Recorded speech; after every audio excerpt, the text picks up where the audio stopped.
Johnny master case కీలక మలుపు తిరిగింది. అతడిపై పోక్సో చట్టం కింద కేసులు నమోదు చేశారు. తాను మైనర్గా ఉన్న సమయంలోనే ముంబైలోని ఓ హోటల్లో అత్యాచారం చేశాడని లేడీ కొరియోగ్రాఫర్ ఆరోపణలు చేయడంతో పోక్సో కేసు పెట్టారు పోలీసులు. మరోవైపు పరారీలో ఉన్న జానీ మాస్టర్ కోసం 4 ప్రత్యేక బృందాలు గాలింపు చర్యలు చేపట్టాయి. నార్త్ ఇండియాలో జానీ ఉన్నాడని తెలియడంతో అక్కడికెళ్లారు పోలీసులు. అయితే పోలీసులకు జానీ మాస్టర్ బురిడీ కొట్టించి పరారయ్యాడు.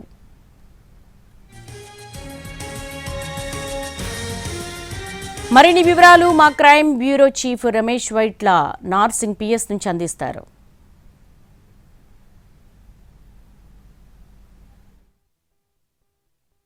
జానీ మాస్టర్ కేసులో కీలక మలుపు తిరిగింది. జానీ మాస్టర్ పైన పోక్సో సెక్షన్ కింద అధికారులు కేసు నమోదు చేశారు.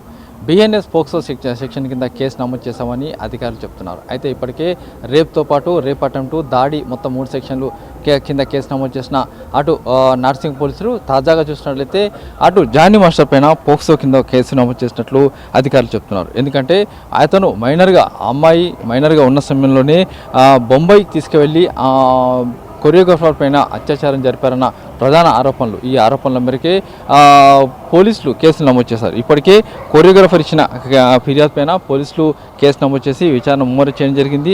ఇప్పటికీ జానీ మాస్టర్ కోసం వెతుకుతున్నారు. అతను ప్రస్తుతానికి అందుబాటులో లేడు. అతన్ని పట్టుకునేందుకు 4 ప్రత్యేక బృందాలు ఏర్పాటు చేశారు. ప్రస్తుతానికి లడ్డాఖ్తో పాటు ఇతర రాష్ట్రాల్లో కూడా అతని కోసం గాలిస్తున్నారు. అతను నార్త్ ఇండియాలో ఉన్నాడని చెప్పి పోలీసులకు సమాచారం వస్తే ఎస్ఓటీ పోలీసులు అక్కడికి వెళ్ళి అతన్ని పట్టుకునే ప్రయత్నం చేస్తే అతను అక్కడి నుంచి కూడా పారిపోయినట్లుగా సమాచారం ఉంది. అయితే ఇప్పటికి చూసినట్లయితే పోక్సో సెక్షన్ కింద జానీ మాస్టర్ పైన కేసు నమోదు చేసి విచారణ ప్రారంభించడం జరిగింది. దీని ప్రకారం చూసినట్లయితే ఖచ్చితంగా అటు జానీ మాస్టర్ని అరెస్ట్ చేసేందుకు పూర్తిగా రంగం సిద్ధం చేసినట్టు చెప్పొచ్చు. దీంట్లో ముఖ్యంగా చూసినట్లయితే ఇప్పటికీ 3 సెక్షన్ల కింద కేసు నమోదు చేసిన అధికారులు ఇప్పుడు లేడీ కొరియోగ్రాఫర్ ఇచ్చిన ఫిర్యాదు మేరకు పోక్సో సెక్షన్ కూడా చేసి ఆ మేరకు విచారణ చేస్తున్నట్లు అధికారులు చెప్తున్నారు. అయితే దీంట్లో ప్రధానంగా అతను ప్రస్తుతానికి ఎక్కడ ఉన్నాడు ఏంటనే విషయం కూడా ప్రస్తుతానికి ఎవరికి తెలియనప్పటికీ అతని కోసం అయితే గాలిస్తున్నట్లుగా చెప్తున్నారు. అయితే ప్రస్తుతానికి అతను లడ్డాఖ్లో ఉన్నట్టుగా కొంత సమాచారం వస్తే ఆ సమాచారం వరకు ఇక్కడ నుంచి ఎస్ఓటీ పోలీసులు అక్కడికి వెళ్ళి అతను పట్టుకునే ప్రయత్నం చేసి అక్కడి నుంచి అతను పారిపోయినట్లుగా చెప్తున్నారు. అయితే దీంట్లో ప్రధానంగా లేడీ కొరియోగ్రాఫర్ మీద గత 6 సంవత్సరాల క్రితం అతను లైంగిక వేధింపులకు పాల్పడుతున్నాడు, సెక్సువల్ హరాస్మెంట్ చేస్తున్నాడు, దాడులు చేశాడు, అంతేకాని చిత్రహింసలకు గురి చేశారు.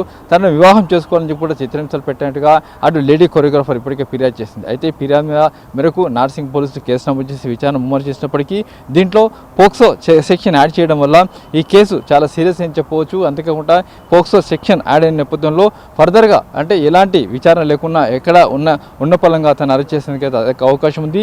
ప్రస్తుతం అయితే చూసినట్లయితే జానీ మాస్టర్ పైన పోలీసులు విచారణ కొనసాగుతుంది. జానీ మాస్టర్ పరాల్లో ఉన్నాడు, అతని కోసం గాలిస్తున్నట్లుగా అధికారులు చెప్తున్నారు. దీంట్లో ఇప్పటికీ పూర్తి స్థాయిలో విచారణకు రంగం సిద్ధమైంది. జానీ మాస్టర్ని పట్టుకునేందుకు మొత్తంగా 4 ప్రత్యేక బృందాలు తిరుగుతున్నాయి. అంతేకాకుండా పోక్సో సెక్షన్ కింద అతనిపైన కేసు నమోదు చేసిన నేపథ్యంలో ఎక్కడ ఉన్న పలంగా అతను అరెస్ట్ చేసేందుకు రంగం సిద్ధమైంది. అయితే ఇప్పటికే ఆ లేడీ సంబంధించి స్టేట్మెంట్ రికార్డ్ చేశారు, వైద్య పరీక్షలు పూర్తి చేశారు. అంతేకాకుండా 6 సంవత్సరాల క్రితం ఏం జరిగింది, ఏ హోటల్లో ఏం జరిగింది, ఎక్కడ ఏ విధంగా లైంగిక వేధింపులకు పాల్పడ్డాడు, సెక్సువల్ హరాస్మెంట్ చేశాడు, ఏ విధంగా దాడికి పాల్పడ్డాడు అన్న విషయం తెలుసుకునేందుకు ఇప్పటికే ఆమె స్టేట్మెంట్ కూడా రికార్డ్ చేశారు. ఆ స్టేట్మెంట్ ప్రకారం అధికారులు ముందుకు పెడుతున్నారు. ఇప్పటికైతే పోక్సోతో పాటు జానీ మాస్టర్ని పట్టుకునేందుకు 4 ప్రత్యేక బృందాలు రంగంలో దిగినట్లు అధికారులు చెప్తున్నారు. కెమెరా పర్సన్ సంతోష్తో రమేష్ ఎట్లా ఇంటివి.